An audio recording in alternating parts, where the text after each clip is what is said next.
Hi everyone, this is Dansky. I hope you're having a great day, and today we're going to be approaching our solution that was given on the previous video when it comes to methods. So as you can see over here, I have just an empty class. It's a main. I've used everything for this purpose, and I'm just going to quickly write down the things that we have to do, which is task 1 will be to create few different void methods that print different messages. Then our task 2 states create different returning method types. And then our task 3 is create methods that can call other methods. Perfect. So for this, we kind of gonna need to prepare ourselves. You probably should be able to do this easily by yourself. However, let's just get on with it and let's try to make it a bit harder than initially planned. So firstly, what I'm going to do is I'm going to create a string which will contain our name. So in this case, it's Alex, and we're just going to leave it like that. Now, for our task 1, we are supposed to create few different void methods that print different messages. So let's just do that. Now, initially, what I'm gonna do is I'm just gonna create private methods. So we're just gonna private static void, and you're just gonna maybe custom a grid. And let's just take a name over here. And then we're just gonna print out hello, and then plus our name. And then we can also make the exclamation mark. Perfect. So if I would to run right now customer grid and pass our name and run this, Alex. Perfect. Awesome. Right. Now, in order to make a bit maybe more, let's just create another one. I'll also make it private because it's only to deal with the main. We don't want it anywhere else for now. And I'm just gonna say grid options, and I'm not gonna take any parameters. Just gonna display some options, and then that's pretty much it. That's the only thing what we want to do with the code. So let's just say this. You have 3 different options to choose from. As an example, then we can say option 1, say hello. So they are effectively kind of a bit meaningless, but that's okay. Option 2, say goodbye. And then option 3, do not say anything. Okay, so now once we're gonna call this, grid options, we don't need to pass anything because we not no arguments passed because we don't take any parameters. And then if I'm gonna run this right now, we're gonna say hello plus name, which is hello Alex, and then you have 3 different options to choose from. Option 1, say hello. Option 2, say goodbye, and option 3 to not say anything. This will be very useful once we're gonna start working on our projects, but for now, that's pretty much it. So this is our task 1, and I would say pretty much that's done. So we're just gonna comment those out, so not to delete those. And let's take care of task 2.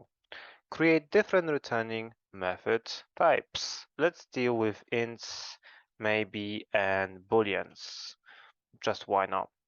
Okay, so firstly, I'm gonna do private, once again, static, so we do not have to create the objects, and then it add 2 values, int a and int b.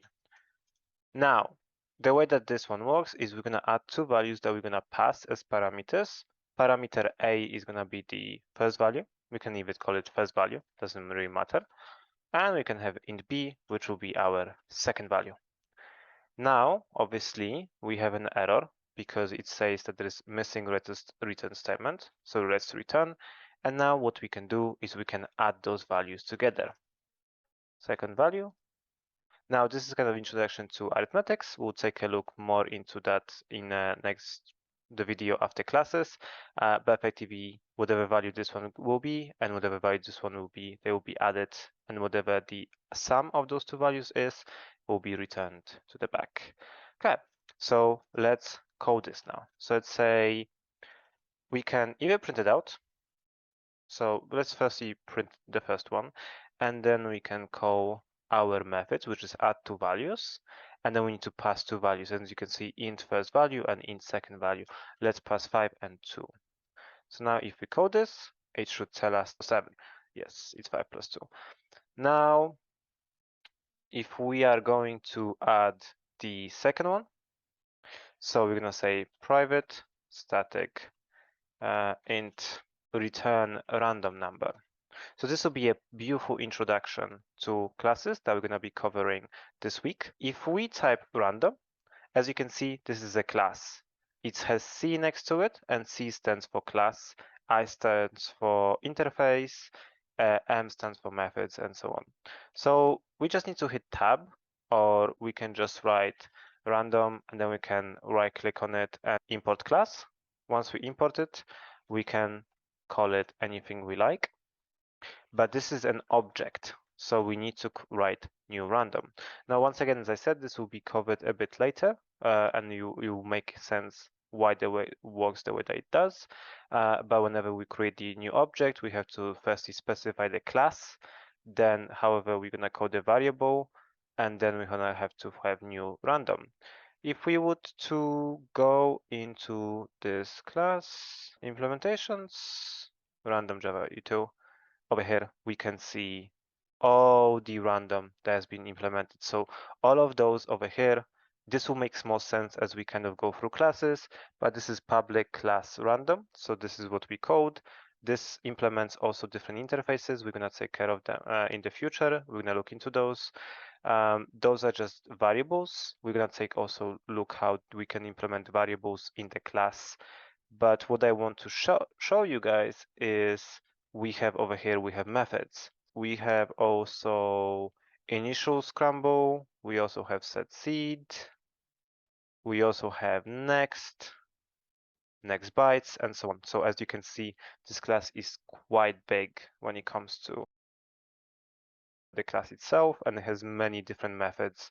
And this is effectively where we'll be getting at. And sooner or later, I want to get you guys to the level where you'll be able to read those classes yourself and feel very comfortable with. Okay, so one thing that this class has is we can do something called return and then just type random. And once we press dots, this is where all the methods shows for us. This is like a slight introduction to what we're gonna be doing next week. This week. And this shows all of the methods that we have. The one that we're interested in is called nextInt. It's just supposed to return a random integer. This could be any random integer that is gonna be given. So now if we would to run this, and I said south, and I'm just gonna say return random number. So we're just gonna type it in. And once we're gonna run this, it should go into this class, create this random object for us, and use this class to choose a random integer, which will be in this case minus 16430 and so on. Another one, we could also write private static boolean, is it snowing? We're gonna take no parameters, and we're gonna return true in this case. And now if we would to write south, is it snowing? It's gonna do the same thing. Another thing what we could do instead is we could write boolean, so we could create the variable if we need this variable elsewhere, and we could create a variable, for example, snowing, and then equals, is it snowing? And then we could also print this one out instead, which tells us true. Okay, so this is our task 2. And now we'll take a look at task 3. Task 3, remember, if you wanna comment out more code than just one line, instead of having // you can put a slash and asterisk, and wherever you wanna end it, asterisk and slash as well. So we're gonna have create methods that can call other methods. So what I thought is, instead of actually just writing random methods that is gonna be calling another method, we are going to create a tiny little project instead. And what this will do for us, it will effectively imagine this to be like restaurant. So once the client is gonna come into us, so I'm gonna write it, once client comes in, he will order, we will then generate ticket number or order number, whatever you want, pass it to the kitchen for cooking. Once it's cooked, it will come back to us and we'll call the customer. So call out customer at the end. So effectively, we'll have kind of few steps, and those will be a few different methods, and they will do everything else differently. So firstly, what we have to do is once the client comes in, he will order. Okay, so let's first see over here. I'm just gonna separate those two. So this is for task 2, this is for task 1, just so it's much easier to navigate. And this is gonna be for task 3. Task 3. So all of those methods over here will be effectively for task 3.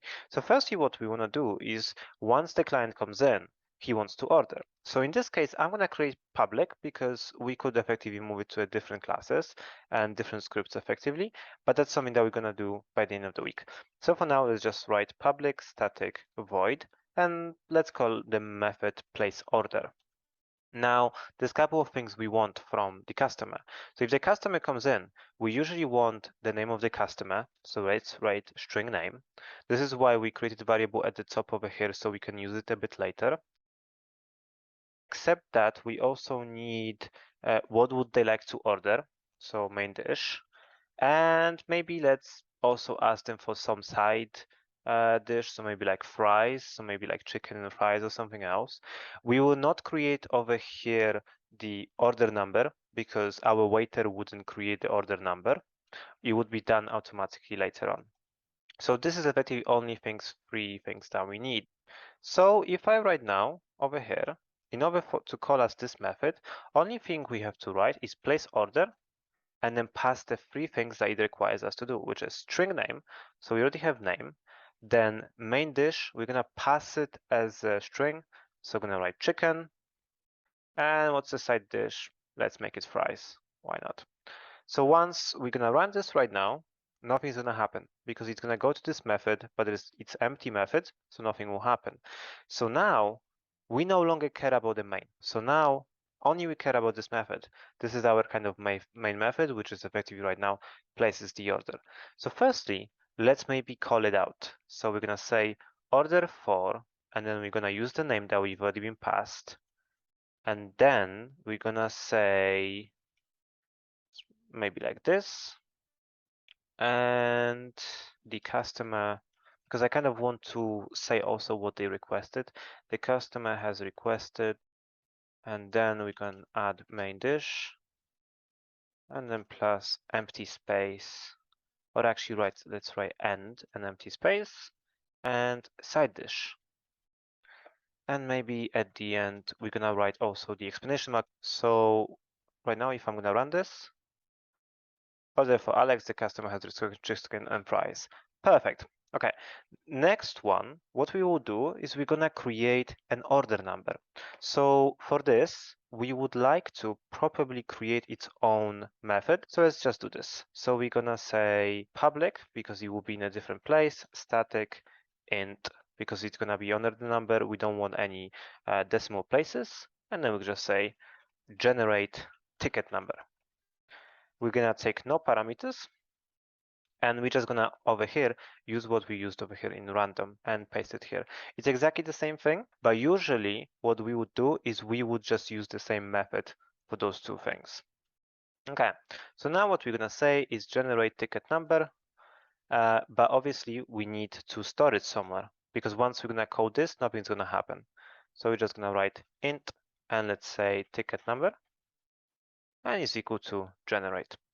What we could do as well over here is we could multiply this by 100. So now we have a ticket number. Now what do we do next? We probably want to cook it. So instead of cooking this over here, we're going to create another method, private static, and I'm going to make it void. So effectively, we do not have to return anything. We could make a boolean saying true that it has completed. Otherwise, we're just going to say void. In this case, actually, let's make a boolean. Why not? In case if there is some error in the kitchen. And then we're gonna say cook meal. And then we only care about two things, which is main dish and we also care about side dish.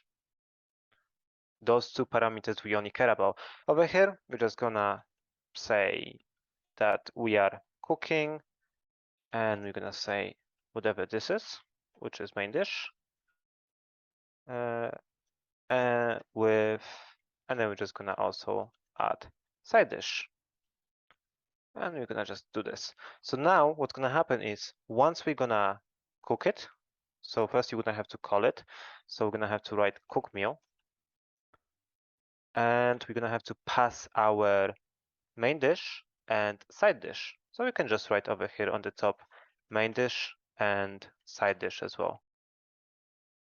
Then, I mean, it has been cooked. So we're gonna say over here, meal has been cooked and plated. And then we're gonna return true. So that was what allow us to do is now it will allow us to check, okay, if there's anything wrong that have happened, we could write boolean is true, is cooked, and it's gonna equal to cook meal, main dish, and side dish. Okay, the last thing now we already have. So if we look over here, we called out the order, we got the order, we got the ticket number, we requested to be cooked. Now we could write something in an if statement, which effectively just means if this is true, so if cooked is true, then do something whatever is in those brackets. Or we can also add explanation mark in front of it, which means if it's not true. In this case, we could say, okay, if it's true, so it is cooked, we then effectively want to call out our customer so to come and pick up. So let's create that method as well. Now we can also, let's make it public once again. This should be public as well for now. Public static void and call out customer. And then over here, we want to pass a couple of things, right? Because we want to call out our customer, we firstly need to know what's their name. So we're gonna take string name, maybe what they have then ordered. So we're gonna also add string main dish and then also string side dish. And maybe we also want to, obviously we want also the ticket number because in case if the customer just looks at their ticket rather than the name. Also, we can have multiple Alexes in this case. And then we're just gonna write a couple of printing methods and we're just gonna say dish for, and then we're gonna say so with some space, name, plus with an order number of, and then we can put our ticket number over here. Has been cooked and ready for collection. Done. Next one, we could also say the meal consists of, and then we can add main dish like this, plus empty space with side dish. And then let's make an explanation mark so it's like someone yells. And we're gonna also request them once again, please collect at the counter. Right, so let's firstly now take a look, what did we just create and what's going to happen. Over here, firstly, customer comes in and places the order. We collect the name. In this case, it's Alex. We could have name too, whatever you want. Then we take also what's their main dish and what's their side dish. Once this is collected, so every information is being passed properly as arguments that we need, we're gonna use this method. So we're gonna jump to place order. Now this method is public. You will take the name, main dish and side dish as parameters. Then you will call out first the order for whoever the name is, and the customer has requested and will main dish and side dish. So it's kind of like effectively screaming out loud so the customer can confirm if there's any problem and also the kitchen can hear. Once this is done, this is being put through and we're creating a ticket number, which is effectively just a random number, random int that will be put back over here. And then we can create, we effectively cooking it. This will jump to cook meal, which is over here. And this is just gonna say, okay, I'm gonna take main dish and side dish as parameters. I will say that I'm cooking those two and then I'm going to say that it has been cooked. Once this has been cooked properly, it will return true. We could have more logic here in the future using if statements and so on, but for now I want to keep it quite simple. Once this returns true, it will come back here. Then we have an if statement, which we'll kind of cover soon with arithmetics as well. If is cooked, so if it's true, so is cooked, whatever our variable is true, then we should be able to call out the customer. So let's call out the customer over here, and we have to pass firstly name, then we have to pass our main dish. So let's do this, main dish, then we're gonna have to pass our side dish, and also our ticket number. So let's just pass those two. And that's pretty much it. So now, if we're gonna to run this, order for Alex, the customer has requested chicken and fries, cooking chicken with fries, it has been cooked and plated, dish for Alex with a number of whatever this number is, has been cooked and ready for collection. The meal consists of chicken with fries, please collect at the counter. Perfect. All right. I hope this kind of helped. I know this is a larger bit project than initially planned, but I hope this kind of helped you to dive right a bit into how would the structure look like and how would you think about approaching any of those kind of projects. I would advise you heavily to try to create your own and try to figure out, maybe add some stuff to it, maybe play more with if statements or not. But for now, I wish you a great day and I hope to see you soon. Subscribe if you haven't, and leave me the comment and like if you like it. And I'll see you soon. Thank you guys very much. Bye bye.